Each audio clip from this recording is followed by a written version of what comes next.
नमस्कार मित्रांनो, घरकुलधारकासाठी व घरकुल लाभार्थ्यासाठी एक महत्त्वाची अपडेट आजच्या व्हिडिओच्या माध्यमातून आपण घेणार आहोत. राज्य शासनाकडून जे घरकुल अनुदानासाठी 50,000 रुपयाची भरीव वाढ करण्यात आलेली होती. अखेर ती भरीव वाढ आता लाभार्थ्यांच्या खात्यामध्ये जमा व्हायला सुरुवात झाली आहे मित्रांनो.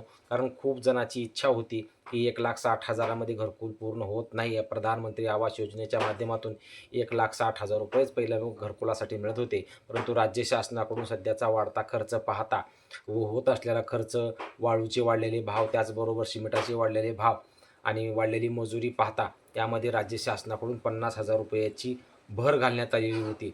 आणि त्या भरीमध्ये कमीत कमी 35,000 रुपये हे बांधकामासाठी व 15,000 रुपये हे सोलारसाठी अशा माध्यमातून राज्य शासनाकडून 50,000 रुपयाचा हप्ता काढण्याचा निर्णय घेण्यात आलेला होता. त्याबाबत GR ही काढण्यात आलेला होता व त्यासाठी निधीही मंजूर करण्यात आलेला होता. तर अखेर ते पैसे आता घरकुल लाभार्थ्यांच्या खात्यावर जमा व्हायला सुरुवात झाली आहे मित्रांनो. कारण पहिला हप्ता असो, दुसरा हप्ता असो, तिसरा हप्ता असो, खूप जणांचे पडलेले असतात. त्याच्यानंतर पहिला हप्ता 15,000चा असो, दुसरा हप्ता 70,000चा असो, तिसरा हप्ता रोजगार हमी योजनेच्या माध्यमातून 26,000 असो, 30,000चा हप्ता असो, 12,000चा हप्ता असो, अशा माध्यमातून राज्य शासनाकडून एकूण निधी 2,10,000 रुपये आपल्याला मिळणार असतो. आणि त्यामध्ये महत्त्वाचा मुद्दा जर पाहायला गेला तर 50,000 रुपयाची भर राज्य शासनाकडून गाठल्यामुळं एक मोठा आधार घरकुलधारकांना निर्माण झालेला आहे. आणि आता हे 50,000 रुपये जे घरकुल लाभार्थी आहेत 2024-25मध्ये ज्या लोकांना घरकुलं मिळालेली आहेत, अशा सर्व घरकुलधारकांना हे पैसे जमा होणार आहेत. परंतु आता खूप शेतकऱ्यांना वाटेल की सर्वजणांनाच हे पैसे जमा होतील का? तर 50,000 रुपये हे फक्त 2024मध्ये घरकुल मिळालेलं असो, 2025मध्ये घरकुल मिळालेलं असो, अशा लाभार्थ्यांच्या खात्यामध्ये अतिरिक्त हे 50,000 रुपये देणार आहेत. मग हे 50,000 रुपये सहजासहजीच मिळतील का? तर नाही मित्रांनो. 50,000 रुपये हे कुणालाही सहजासहजी मिळणार नाहीत. कारण यामध्ये राज्य शासनाकडून 50,000 रुपये जरी वाढीव जाहीर करण्यात आलेले असले, तर त्यामध्ये 35,000 रुपये हे बांधकामासाठी आहेत आणि 15,000 रुपये हे सौर वॅटसाठी आहेत. म्हणजे आपल्या घरावर जो सौर लावेल त्यांच्यासाठी हे 15,000 रुपये आहेत. तर पहिला हप्ता जर म्हणला तर तो 35,000 रुपयाचा मित्रांनो. आणि त्याच्यानंतर आपल्या घराचं बांधकाम पूर्ण झाल्यानंतर जेव्हा सौर ऊर्जेची लाईट आपल्या घरावर आपण घेऊ, त्यावेळेस आपल्याला ते 15,000 रुपये सबसिडीच्या माध्यमातून आपल्या खात्यावर जमा होणार आहेत.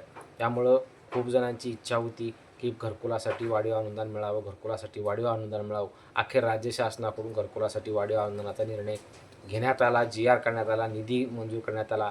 ओपनसाठी वेगळा निधी, अनुसूचित जाती जमातीसाठी वेगळी, या सर्व प्रवर्ग जेवढे आहेत त्या प्रवर्गामध्ये राज्य शासनाकडून वेगळा निधी मंजूर करण्यात आलेला आहे. तुमचं घर ओपनचं असो, अनुसूचित जाती जमातीचा असो व इतर कोण्याही प्रवर्गामध्ये जर तुम्ही येत असाल, त्या सर्व जणांना हे 50,000 रुपये वाढीव मिळणार आहेत. त्यामुळे राज्य शासनाकडून एक महत्त्वाचा निर्णय म्हणावा लागेल. कारण राज्य शासनाकडून या अगोदर जी निधी मिळत होता घरकुलासाठी, तो पूर्णपणे तोकडा पडत होता आणि राज्य शासनाकडून 2,10,000 रुपये आता टोटल प्रत्येक घरकुलधारकाच्या खात्यावर जमा होणार आहेत. आणि यामुळं एक घरकुलाला एक थोडासा का होईना आधार, कारण 2,10,000 मध्येही घरकुल होत जरी नसलं, तर राज्य शासनाकडून हा मिळालेला निधी हा एक खूप मोठा आधार आहे. यामुळं जे घरकुलं राहिलेली आहेत उर्वरित त्या सर्वांना घरकुलाचेही पैसे जमा होऊन जाणार आहेत. आता 2024मध्ये ज्या लोकांना घरकुल मिळालेलं होतं त्यांची 2-3 हप्ते जरी उचललेले असले किंवा 2025मध्ये तुम्हाला घरकुल मिळालं असतं त्याचे 2-3 हप्ते उचललेले असले, असे जेवढे लाभार्थी आहेत अशा सर्व लाभार्थ्यांच्या खात्यामध्ये हे अतिरिक्त 50,000 रुपये जमा होणार आहेत. परंतु या अगोदर ज्यांना घरकुल मिळाले प्रधानमंत्री आवास योजनेतून 2020 असो, 21 असो, 22 असो, अशा लाभार्थ्यांना हे 50,000 रुपये लाभ मिळणार नाही. कारण त्यावेळेसची महागाईची पातळी पाहता ते लाभार्थी याच्यामध्ये बसू शकत नाहीत, कारण त्यांचं घरकुल पूर्ण झालेलं आहे. त्यामुळं ज्या टप्प्यामध्ये सर्वच्या सर्व घरकुलं राज्य शासनाकडून मंजूर करण्यात आली, अशा टप्प्यामध्ये म्हणजे 2024-25मध्ये खूप म्हणजे उर्वरित ज्या लोकांनी आपली नोंदणी पूर्ण केली होती, अशा सर्व नोंदणी पूर्ण केलेल्या घरकुलधारकांना हे 50,000 रुपयाचं वाढीव अतिरिक्त अनुदान देण्याचा निर्णय राज्य सरकारकडून घेतलेला आहे. आणि यामध्ये नियम अटी निकष जर पाहिले गेले, तर जर तुम्हाला हे पैसे पाहिजे असतील तर तुम्हाला सौर तुमच्या घरावर बसवावंच लागेल, तरच तुम्हाला ती 15,000ची सबसिडी तुमच्या खात्यामध्ये जमा होणार आहे. उर्वरित जे 35,000 रुपये आहेत ते 35,000 रुपये बांधकामासाठी जमा होणार आहेत. हीच एक सर्व घरकुलधारकांसाठी अपडेट द्यायची होती. सेल्फ सर्व्हेबाबत ही लवकरच आपला व्हिडिओ येईल मित्रांनो. कारण आता राज्यामध्ये जेवढी घरकुलं होती तेवढी घरकुलं प्रत्येकाची आता मिळालेली आहेत. आता उर्वरित जे राहिलेले लोक आहेत ते सेल्फ सर्व्हेवाले आहेत.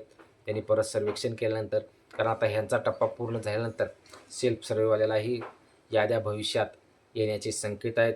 ज्यांचं काही प्रॉब्लेम असेल ते पंचायत समितीची माणसं येऊन प्रत्येक पॉईंट चेक करून जात आहेत आणि त्यामुळे आता भविष्यात ज्या लोकांनी सेल्फ सर्व्हेच्या माध्यमातून व सर्वेक्षणाच्या माध्यमातून आपल्या घरकुलासाठी नोंदणी केलेल्या उर्वरित लोकांनी त्यांच्याही घरकुलासाठी लवकरच अपडेट येऊ शकते मित्रांनो.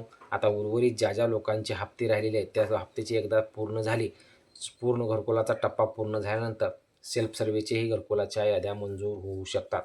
ही जे अपडेट सर्व घरकुलधारकांना द्यायची होती. याबाबत कुठली जरी अपडेट असली कमेंट करा. काही याच्याबाबत कुठली अपडेट आली लागलीच व्हिडिओ येऊन जाईल. चॅनलवर जर तुम्ही नवीन असाल तर चॅनलला सबस्क्राईब करा व जास्तीत जास्त लोकांपर्यंत व्हिडिओ शेअर करायला विसरू नका. धन्यवाद मित्रांनो.